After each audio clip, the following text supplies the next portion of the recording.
Hey, welcome. We hear the term mental health thrown around all the time, but what does it actually mean? Today, we're going to dig past the headlines and get to the heart of what really shapes our well-being. And trust me, the answer might surprise you. And it's a totally fair question, right? Because the term can feel kind of fuzzy, even though we all know it's incredibly important. So that's our goal here, to build a really clear, practical understanding of it, piece by piece. All right, first things first. To really get why this conversation matters so much, we have to look at the sheer scale of it. This isn't some niche topic. We're talking about one of the biggest global health challenges out there today. Get this. 1 in 7. That's the number from the World Health Organization. 1 in 7 people around the globe are affected by a mental health disorder. I mean, that's over 1 billion people. It's not an other people problem. It's a fundamental part of our shared human experience. And the impact, it's just massive. Look, depression isn't just feeling down.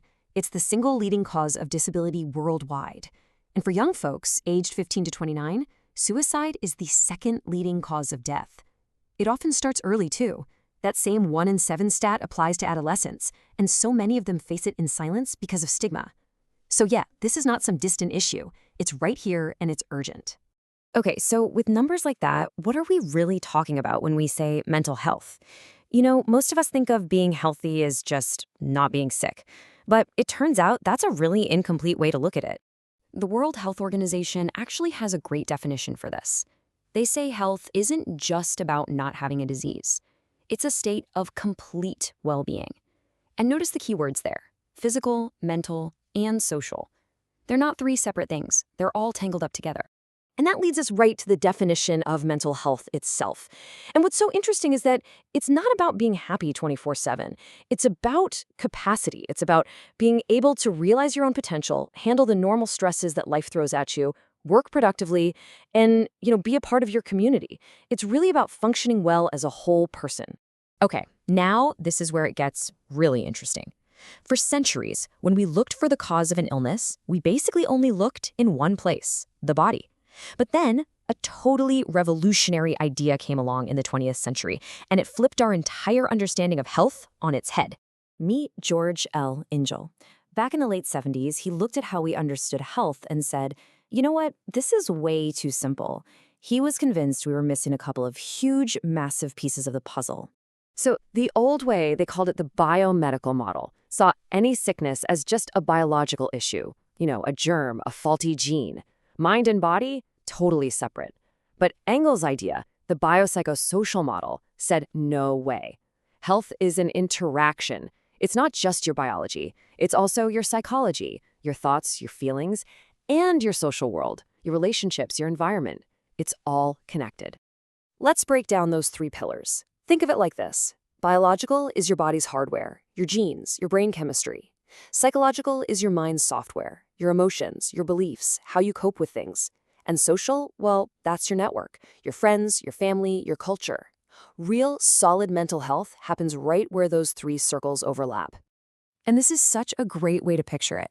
Mental health isn't just about what's going on inside your skull. It's about the entire ecosystem of your life. It's your biology, your mind, and your world, all woven together. So that's the big idea. But how does it actually play out in our day-to-day lives? Well, it really comes down to this constant balancing act between things that challenge our well-being and things that protect it. All right, let's start with the challenging stuff: risk factors.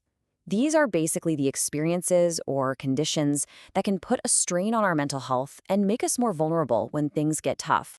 I like to think of it like an old-school balance scale. On one side, you pile on the risk factors, things like poverty, loneliness, or just constant stress. These are like headwinds pushing against you.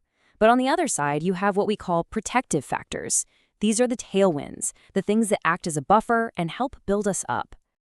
So what are these protective factors? Well, they can be anything from having great friends to having an optimistic outlook to just learning good coping skills.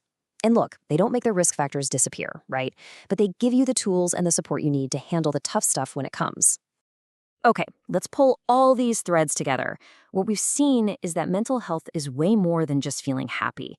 It's this complex dance between all these different forces in our lives. And this, to me, is the most powerful part of this whole idea. Mental health isn't just something that happens to you. Once you understand this balance, once you can see the risks and start to build up your protective factors in your body, your mind, and your social world, you're not just a passenger anymore. You become an active partner in shaping your own well-being. So I want to leave you with a question to chew on. When things get tough for you, what's in your corner? What's your biggest protective factor? Is it your community, your own inner strength, your sense of purpose? Just identifying that's the first step to actively making it even stronger. Thanks for joining us.